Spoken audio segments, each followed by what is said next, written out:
বিশ্বকাপ বললেই যে ব্রাজিলের কথা প্রথম মাথায় আসে, সেই ব্রাজিলের সর্বোচ্চ গোলদাতার নামের পাশে নেই কোনো বিশ্বকাপ। ব্যক্তিগত সর্বোচ্চ পুরস্কার ব্যালন ডিওরও নেই, শুধু নেই। তারপরও কেন মেসি রোনালদোর পর নেইমারের নাম উচ্চারণ হয়, এই প্রশ্নের উত্তর ফুটবল প্রেমীদের অজানা নয়। ব্রাজিল ফুটবলের আদি সৌন্দর্য রোনালদিনহোর পর নেইমারই বহন করেছেন, যেন স্বর্গ থেকে আসা চোখের ট্রিট।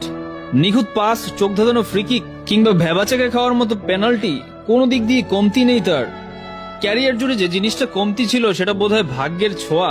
বড় টুর্নামেন্টের মাঝপথে কিংবা শুরুর আগে ইনজুরি থেকে বাদ পড়া, ক্লাবে বারবার ইনজুরির দখল, ক্যারিয়ার জুড়ে এসবই ছিল মূলত নেইমারের নিত্য সঙ্গী। কিছু কিছু মানুষ থাকেন যাদের সবকিছু পাওয়া উচিত, সবকিছুই যারা ডিজার্ভ করেন, কিন্তু দিন শেষে কোনো না কোনো কারণে পাওয়া হয় না। নেইমার তাদেরই একজন। তাতে কি, দলগত কিংবা ব্যক্তিগত বড় কোনো অর্জন ছাড়াই নেইমার কোটি কোটি ভক্তের যে ভালোবাসা পেয়েছেন, এটাই বা কম কিসে।